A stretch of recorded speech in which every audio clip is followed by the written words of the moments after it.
Hey, what's going on, guys? Joe here, coming at you today from A-Team, all Town Hall 11 clan. And when you come across a Town Hall 11 3-star attack, it's not an every attack occurrence, so you kind of got to show it off. What I got for you today is ground attacks. We're going to be doing miners, hog riders, bow witch, and bowlers and valkyries. Starting with this base here, we got mass miner, queen charge attack. And the thing about miners is that if you get them caught above ground for a long period of time, i.e. getting caught up by a skeleton trap, caught in the range of an inferno tower, or dealing with a clan castle, they're pretty much going to get smoked. But in this case here, we're going to go ahead and start the attack and take a look at how Snow Chaser here breaks this attack down. The base design, also take note of the base designs as we go through this video. The base designs are all slightly different in their own ways. In this case here, we have an anti-3-star base design with the town hall that's on the outside of the base, centralized clan castle, centralized eagle artillery, and Snow Chaser is going to start out with a queen charge. In the sense that he's going to go into the base with the queen and target and get rid of or eliminate one of the inferno towers. So with the eagle artillery centralized and the clan castle centralized, you actually have to send that queen into the base to go after these items. You can't walk on the outside and expect to reach in and touch these air defenses. In this case, using the rage spell, he places that rage spell ahead of the queen. As he sends the queen and the grand warden into the base, he will use that grand warden's eternal tome ability, and then he will draw the clan castle troops. So now he's going to deal with the expo, the clan castle troops, and then that queen's going to redirect or retarget and go on the outside of the base. She's not going to reach the eagle artillery. It's just slightly out of range for her with that additional ring around the eagle artillery, not allowing her to target it. All right, so he's going to bring the mass miner portion of the attack from the south side of this base, and the reason why is as you look at the south side, it's full of the splash damage in the wizard towers, the archer towers. All the heroes are down in this location. He was trying to use the barbarian king down here on the lower portion right above my head here to try to keep the miners in the base together. Miners all together under rage are devastating unless they get caught up with skeleton traps, which is going to actually happen right about here by the eagle artillery. So the eagle artillery has actually been activated, and I'm kind of blocking some of the stuff behind me. But either way, there's going to be a skeleton trap there that's going to be triggered as the miners are caught up on that eagle artillery up there. Thankfully, the eagle or the inferno tower is actually out of range of the miners. So the miners being above ground for a long period of time is fine, since there was a healer there assisting them, as well as that Tesla not quite getting all of them.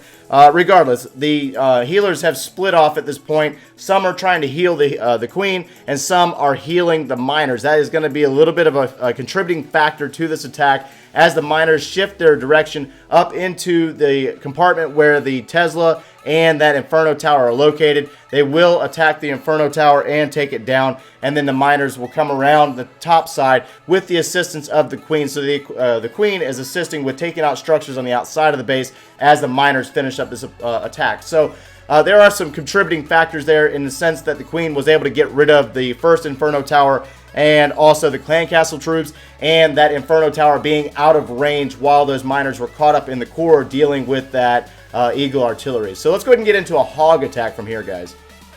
Okay, so attack number 2 is probably my favorite, hog attack. So we got a queen charge hog riders. And as we look at this base, if you go back to the previous replay, this base is very similar to the other replay minus the locations of the air defenses. But the town hall, again, outside of the base, centralized clan castle, and centralized eagle artillery. Now, how this attacker here addresses this base is very interesting, and there's a lot of dedication to the queen charge portion.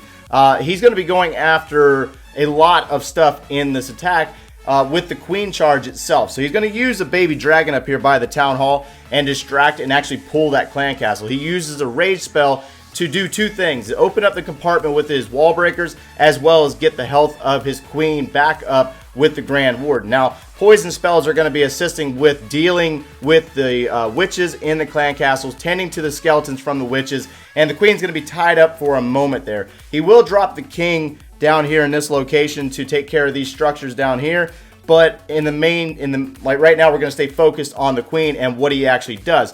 So he drops wall breakers to go in and uses the Grand Warden's ability in a timely manner to open up that compartment for the queen, allowing her to advance into the base and go after further structures in the Tesla, the clan castle, and the Eagle artillery. So you just noticed the Eagle artillery just got triggered by the Barbarian King. Barbarian King's ability is going to be utilized, and he's going to continue his movement down towards the south as the queen takes out the Eagle artillery. So a lot of value out of this very skilled queen charge. Now, a lot of you guys, if you know how to do this, you understand what he was going after and how much work it actually takes to get that done. All right, so he's got 3 heal spells left in his combination or in his composition. And here's what I want to show you with the Hog Riders.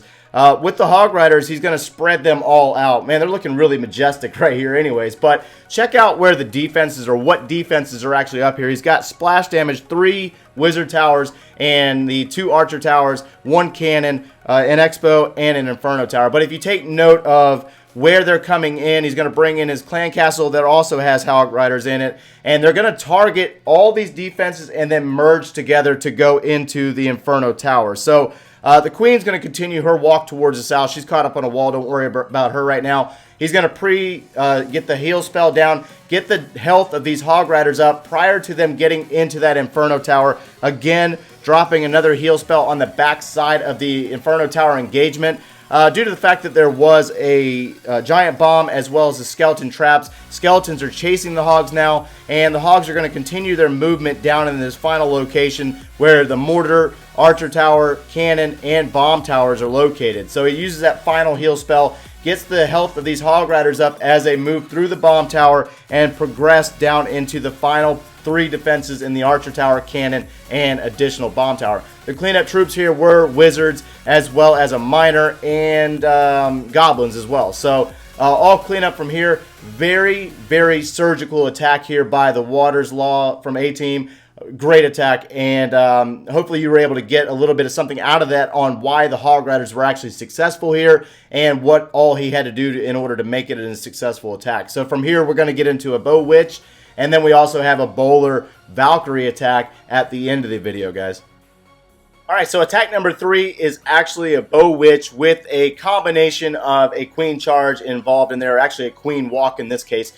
This base design is more probably of what you guys are actually seeing out there in natural wars, and you'll also take note that it is against a different clan than the previous 2 attacks, and that's because Town Hall 11 3-star attacks are not frequent. They are not every other replay like Town Hall 9. So in this replay here, he's very surgical with his queen.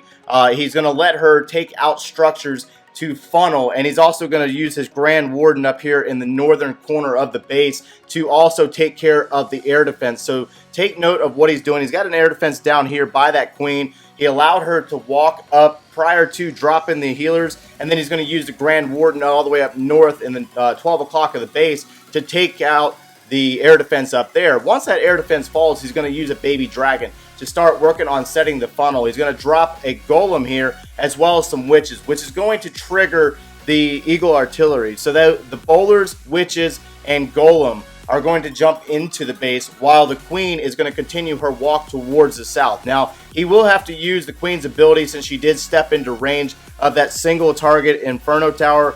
Clearly, once that Inferno Tower locks onto that queen, it's game over. But in this case here, since he set such a beautiful funnel up in the north, it sends all of the bowlers directly to the core of this base. What's interesting enough, though, is the fact that he's able to power the bowlers through this area where there's a baby dragon, and a balloon, which could have easily taken out the bowlers. But the bowlers will power through, probably with the assistance of the Grand Warden's ability. I actually did miss that. I didn't see it.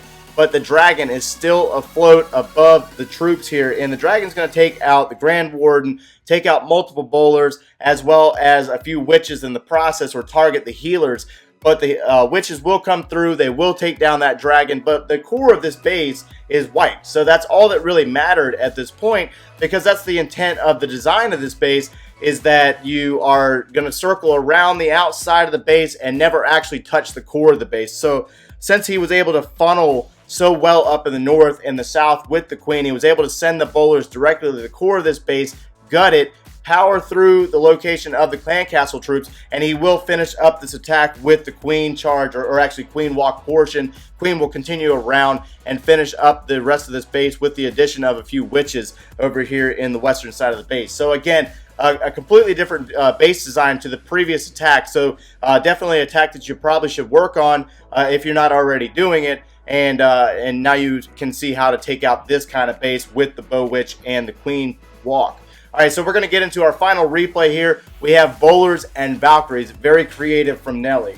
All right, so our final attack is on this base, anti 2-star base. We've seen this base multiple times. Town Hall centralized and the Inferno Tower centralized, both set to single target. And how Nelly addresses this base is quite impressive with the surgical movement of the queen and what he's actually going after. He's going to use the queen charge here to go in and take care of that eagle artillery. He's going to use a baby dragon to assist with the funneling process and sending the queen around the south side of the base, as well as using 10 housing for a few balloons to come in and draw the seeking air mines to protect his healers as he moves into the base, going after the eagle artillery here, as well as taking care of the queen. Now he used wall breakers to open up both of the compartments here. Very patient, using 3 bowlers here to take care of the structures to the immediate right of the queen, as well as the well-timed rage spell to keep his queen alive and moving deeper into the base. So at this point, now that the eagle artillery has been taken down, he can really drop the rest of his troops without having to worry about dealing with that.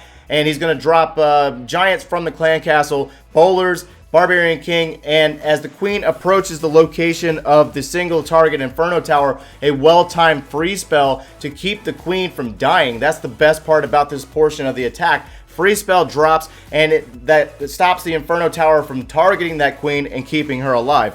Jump spell is going to be dropped as the bowlers meet the clan castle troops. He's going to send Valkyries up from the south directly into a rage, hitting the jump spell, missing the giant bomb, and they're going to go in and take care of the Inferno Towers as well as the Town Hall with the assistance of the Barbarian King. So now that the second star has been obtained, it's really going to be based off of the healer staying alive and keeping the Valkyries, Barbarian King, or the Queen alive. The bowlers are going to draw a lot of fire from the point defenses here, and they're going to get picked off by the Wizard Towers as well as the cannons and the mortars. So the Queen's going to be playing a big role here and taking down that final air defense, going up and taking care of that final Wizard Tower, and just a great dissection of this base by Nelly. I've seen him do this work before. It's just been a little bit of time since I've been at Town Hall 11 and seen some of these attacks and some of the new levels being used at this stage of the game. So anyways,